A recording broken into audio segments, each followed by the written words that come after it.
अस्सलाम वालेकुम स्टूडेंट्स। आज आप लोगों को जो फिजिक्स का टॉपिक है थर्मल प्रॉपर्टीज़ ऑफ मैटर, इसमें हमने दो चीज़ें पढ़नी है which is known as temperature and heat.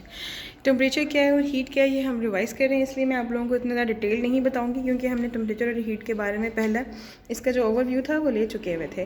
लेकिन अगर हम टेम्परेचर के बारे में पढ़ें तो हम ये कह सकते हैं, उसको इस तरह से डिफाइन करेंगे, the temperature is a degree of hotness and coldness. क्या मतलब हॉटनेस एंड कोल्डनेस का? कि आप ये कह सकते हैं टेम्परेचर का मतलब ये है कि आप किसी भी चीज़ की हॉटनेस के बारे में कि वो कितनी हॉट है, या कोल्डनेस के बारे में उनकी डिग्री, जैसे सेल्सियस में बात करते हो आप, केल्विन में बात करते हो आप, डिग्रीज़ में बात करते हो। फॉर एग्जांपल अगर मैं बात करूँ तो ये कह सकते हैं कि चूल्हे पर जला हुआ जो उबलता हुआ पानी है वो कितना हॉट होगा वो, या एक जो बर्फ़ है वो कितनी कोल्ड होगी, वो उन दोनों की हॉटनेस और कोल्डनेस को डिफ़ाइन करती है।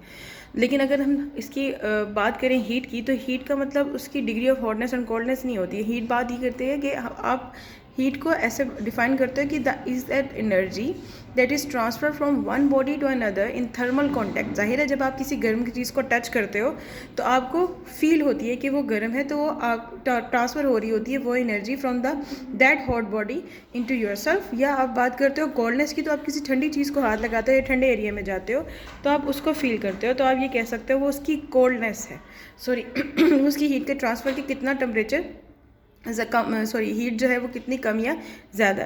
तो हीट को हम दोबारा से डिफाइन करते हैं, it is the energy that is transfer from one body to another by thermal contact with each other, the result of the differences between the temperature between them.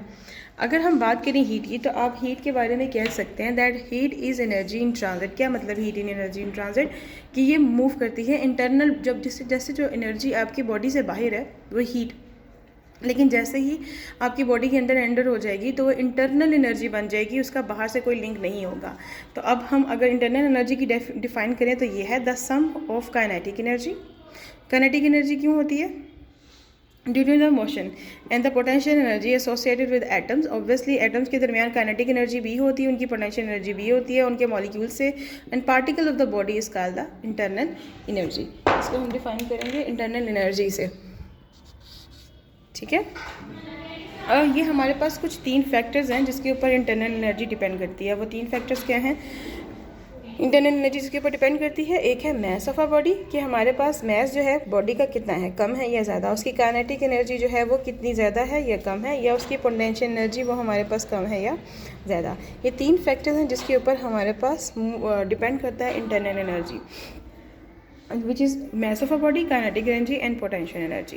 तो ये आप लोगों का एक पूरा टॉपिक जो है इसमें कवर हो जाता है, जिसमें आपने सिर्फ इनकी डेफिनेशंस याद करनी है और इनकी हीट एनर्जी इन ट्रांजिट क्या होती है वो याद करनी है। आपने ये याद करना है कि हीट एनर्जी असल में क्या है, it is a transit. Next आप लोगों ने इंटरनल एनर्जी की डेफिनेशन याद करनी है और उनके फैक्टर्स जो हैं वो अच्छे तरीके से याद करने हैं। So this is all about today's topic. अगर इसमें आपको कोई भी कन्फ्यूजन है या कोई क्वेश्चन है तो आप मुझसे व्हाट्सएप पे भी पूछ सकते हो, कांटेक्ट कर सकते हो, या अपने पोर्टल पे भी कर सकते हैं। Thank you so much. अल्लाह हाफिज़।